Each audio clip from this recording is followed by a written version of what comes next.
안녕하세요. 쏘가리 축구 하이킥입니다. 축구 승무패 43회차는 지난 회차에서 1등이 나오지 않으면서 당첨금이 2월되었습니다. 무려 5회 연속 2월이 이어지면서 이번 회차 1등 예상 당첨금은 약 60억 원에 달할 것으로 예상됩니다. 따라서 이번 회차는 평소보다 이변 한 경기의 가치가 더욱 커졌으며 한 경기의 선택이 당첨 여부를 좌우할 가능성이 매우 높은 회차입니다. 이번 분석에서는 최근 경기력뿐 아니라 여름 이적 시장, 부상자 현황, 감독 교체, 전술 상성, 홈원정 경기력까지 종합적으로 반영하여 최적의 승무패 조합을 제시하겠습니다. 제1경기는 FC 도쿄 대 마치다의 경기입니다. FC 도쿄는 마사시 리키조 감독 체제에서 4-4-2 포메이션을 기반으로 한 점유율 축구를 지향한다. 빌드업 과정에서 짧은 패스를 통한 유기적인 공간 창출을 시도하지만 이번 라운드에서는 치명적인 전력 누수가 발생했다. 지난 시즌 마치다를 상대로 2골을 기록하며 팀 내 기회 창출과 득점 부문에서 핵심적인 역할을 수행했던 류노스케 사토가 라리가의 발렌시아 CF로 이적한 것이다. 사토의 이탈은 FC 도쿄의 파이널 서드 진입 후 세밀함과 오픈 플레이 상황에서의 파괴력을 급감시키는 요인으로 작용한다. 최근 10경기에서 1.2득점과 1.3실점으로 공수 밸런스가 다소 흔들리고 있는 점도 우려스럽다. 반면 원정팀 마치다는 쿠로다 고감독의 지휘 아래 점유율 중심의 현대축구 트렌드와는 궤를 달리하는 극단적인 실리축구를 구사한다. 이들은 촘촘한 3백 기반의 수비 블록을 형성한 뒤 후방에서 최전방으로 투입되는 직선적인 롱볼과 강력한 세트피스를 주 무기로 삼는다. 역습의 천병 역할을 하던 나상호가 오카야마로 이적하며 역습 속도에 다소 제동이 걸릴 여지는 있으나 최근 10경기에서 단 한 번도 패하지 않으며 4승 6무 경기당 0.7실점이라는 경이로운 수비 집중력을 유지하고 있다. 도쿄가 주도권을 쥐고 라인을 올릴수록 마다치의 후방 공간 공략이 날카로워지는 전술적 역상성이 뚜렷하게 나타나는 매치업이다. 제2경기는 나고야 대 시미즈 경기입니다. 나고야 그랜퍼스는 미하일로 페트로비치 감독의 3-4-2-1 전형을 통해 이른바 닭공닥치고 공격 축구를 펼친다. 하프 스페이스를 끊임없이 타격하며 측면 수적 우위를 창출하는 전술은 파괴적이지만 공격으로 무게 중심이 쏠린 탓에 수비로 전환하는 과정에서 넓은 배후 공간을 노출하는 치명적인 단점이 있다. 최근 10경기 평균 실점이 1.8에 달하는 지표가 이러한 수비 불안을 여실히 증명한다. 시미즈 S-펄스는 요시다 타카유키 감독의 포백 시스템 아래 강도 높은 전방 압박을 시도하는 팀이다. 이번 시즌 시미즈의 공격진은 상당한 재편을 겪었다. 과거 마치다에서 뛰었던 국가대표 출신 장신 공격수 오세훈이 2년 만에 시미즈로 복귀하는 모양새를 띠며 포스트 플레이에 힘을 실었고 산프레체 히로시마로부터 공격수 점인 요를, 수비진에는 원두재를 연달아 영입하며 척추 라인을 대폭 강화했다.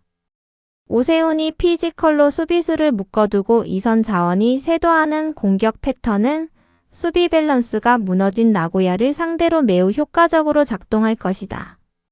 나고야가 역대 전적에서 압도적 우위를 점하고 있으나 양팀의 극단적인 공격 성향을 고려할 때 무승부보다는 대량 득점을 동반한 승패가 갈릴 확률이 매우 높다.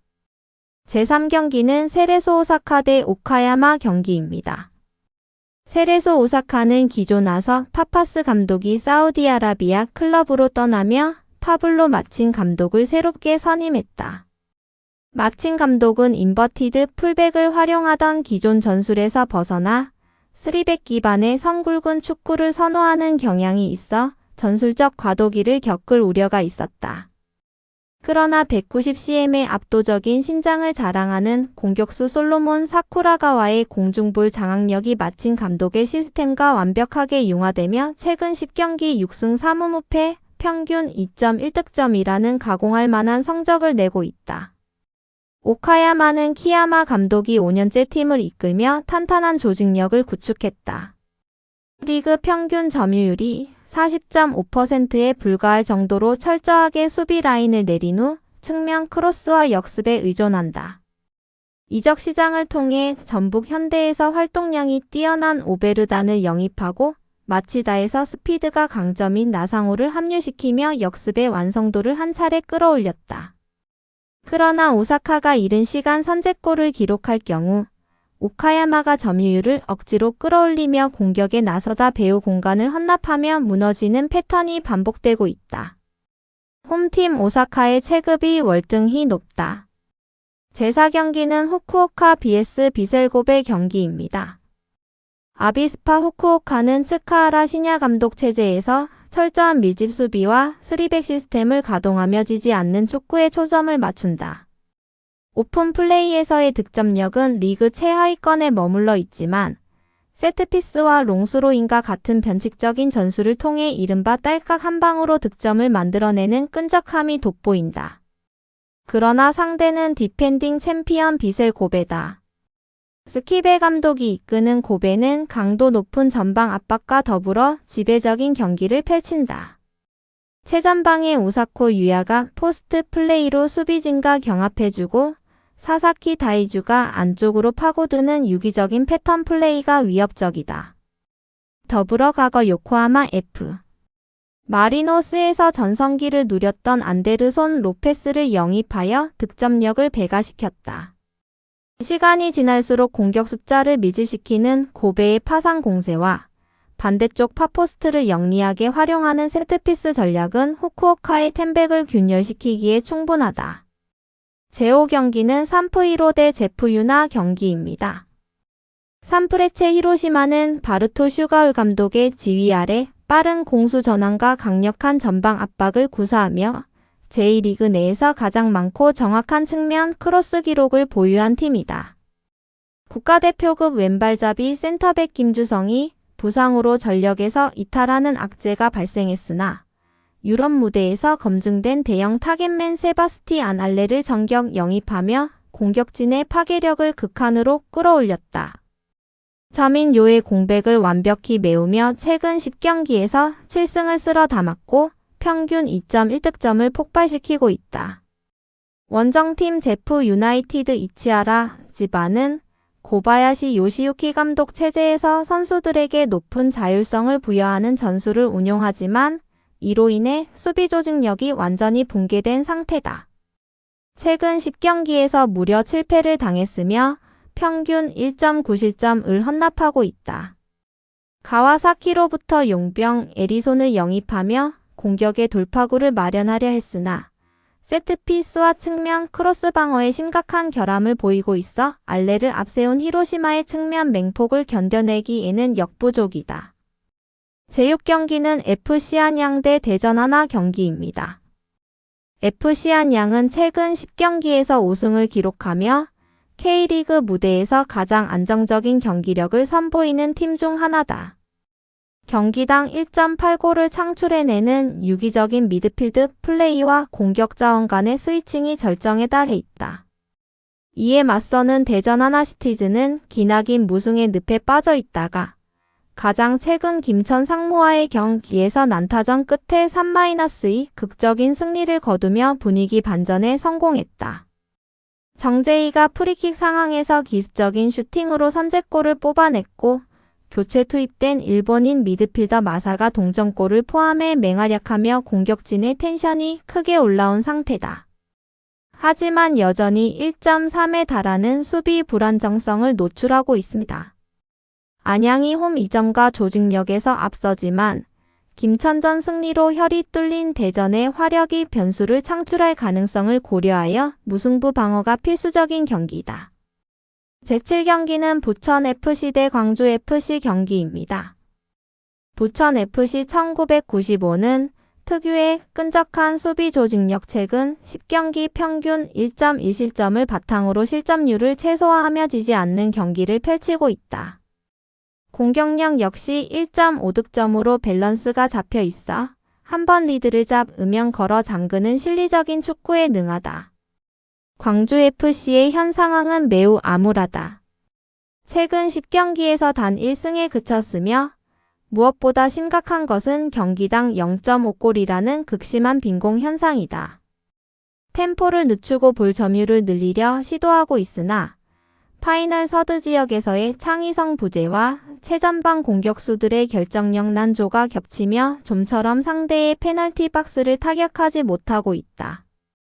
부천의 단단한 3백 라인을 광주의 무뎌진 창으로 뚫어내기는 매우 힘들어 보인다. 홈팀 부천의 우세가 강하게 점쳐진다. 제8경기는 김천 상무 vs FC 서울 경기입니다. 김천 상무는 직전 대전과의 경기에서 3-2 신승을 거두며 지긋지긋했던 8경기 연속 무승 3무 4패의 사슬을 끊어냈다. 병역 의무를 수행하는 선수들의 특성상 스쿼드의 질은 우수하지만 잦은 전역과 입대로 인한 조직력 저하가 후반전 체력 및 집중력 저하로 나타나고 있다. FC 서울은 최근 10경기 5승을 챙기며 평균 실점 1.0이라는 안정적인 수비망을 구축했다.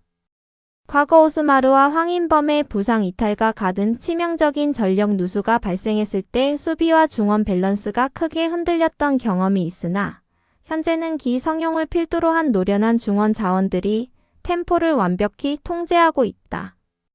서울은 원정 경기임에도 불구하고 상대의 빈틈을 찌르는 정교한 빌드업 체계를 갖추고 있어 조직력의 틈이 많은 김천을 상대로 주도권을 잡고 경기를 유리하게 이끌어갈 것이다. 제9경기는 전북 현대 대 제주 SKFC 경기입니다. 전북 현대모터스는 최근 10경기에서 0.5라는 경이로운 평균 실점률을 기록하며 방패의 견고함을 입증하고 있다. 공격 진영에서도 긍정적인 신호가 감지되었다. 여름 이적 시장에서 상대팀인 제주 SK로부터 정격 영입한 외국인 공격수 기티스가 포항 스틸러스와의 원정 경기에서 2승 후에 패스를 받아 귀중한 K리그 데뷔골 선제골을 장렬시키며 팀의 2-0 완승을 이끌었다. 제주 시절 7경기를 뛰면서도 무득점에 그쳤던 기티스가 전북의 시스템 안에서 부활했다는 점은 큰 의미를 지닌다. 제주 SK는 최근 10경기 2승에 그치며 답답한 행보를 이어가고 있다. 공격 작업은 단조롭고 수비는 매 경기 실점을 헌납하고 있다. 평균 1.5 실점. 자신의 약점을 누구보다 잘 알고 있는 기티스를 상대해야 하는 제주의 수비진은 심리적, 전술적으로 큰 압박을 받을 수밖에 없다. 공수양면에서 완벽한 밸런스를 자랑하는 전북 현대의 압승이 예상된다. 제10경기는 포항 스틸 대 울산 HDFC 경기입니다. K리그 최고의 흥행 보증수표이자 숙명의 라이벌 동해안 더비다. 울산 HDFC는 햄스트링 부상으로 장기간 결장했던 수비의 핵 주장 김영권이 성공적으로 복귀하며 수비 라인의 안정감을 크게 높였다. 트로야크, 서명관 등과 함께 구축한 수비벽은 단단하며 이동경, 보야니치 야고로 이어지는 콤비네이션 플레이는 수시로 포항의 골문을 위협할 것이다. 그러나 포항 스틸러스는 더비 매치에서만큼은 객관적인 전력을 뛰어넘는 투지와 전술적 유연성을 보여준다. 지난 맞대결에서도 후반 30분 야고의 날카로운 슈팅이 골대를 강타하는 위기를 넘긴 뒤 경기 종료 직전 터진 조상혁의 극장골로 포항이 1-0 짜릿한 승리를 챙긴 바 있다. 양팀 모두 강한 승부욕을 바탕으로 90분 내내 높은 텐션의 공방전을 벌일 것이다. 전술적 상성보다는 현장의 분위기와 사소한 변수퇴장, 페널티킥에 의해 승부가 갈릴 확률이 매우 높은 난전 중의 난전이므로 리스크 분산을 위해 승무패 3조합 마킹을 권장한다. 제11경기는 파주프런 대 수원FC 경기입니다. 수원FC는 최근 10경기 평균 2.3득점이라는 K리그 전체를 통틀어 가장 폭발적인 득점력을 과시하고 있다. 안데르손을 비롯한 외국인 공격수들의 개인 기량과 빠른 템포의 역습 전개는 리그 최고 수준이다. 반면 K리그 2 소속의 파주 프런티어는 10경기 평균 0.8득점의 빈공에 시달리고 있으며 수비진 역시 1.5실점으로 경고함과는 거리가 멀다. 객관적인 스쿼드의 질량 차이가 너무나도 뚜렷한 다윗과 골리앗의 매치업이다. 이변의 여지가 극히 드문 경기로 원정팀 수원FC의 압승을 예측한다.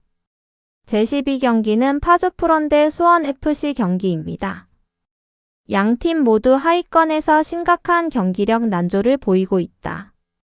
성남FC는 10경기 0.8득점이라는 공격지 표가 말해주듯 박스 안에서의 세밀함과 결정력이 철저히 결여되어 있다. 과거 선수 급여 미지급 논란 등 구단 내외의 잡음도 선수단의 집중력을 저해하는 요소로 작용했을 가능성이 높다. 천안시티FC는 성남보다 득점력 1.5골은 양호하나 평균 1.8실점을 허용하는 자동문 수비가 발목을 잡고 있다. 득점할 능력을 상실한 팀 성남과 수비할 능력을 상실한 팀 천안이 맞붙는 진흙탕 싸움이다. 성남이 천안의 헐거운 수비를 바탕으로 억지스러운 1골차 신승을 챙기거나 득점 없이 무기력한 무승부가 나올 확률이 높다. 단통 마킹보다는 승무복수 마킹을 통해 리스크를 줄여야 한다. 제13경기는 도쿄베르데 가와사키 경기입니다. 도쿄베르디는 조우국 히로시 감독 체제에서 아주 독특한 전술적 지표를 보여준다.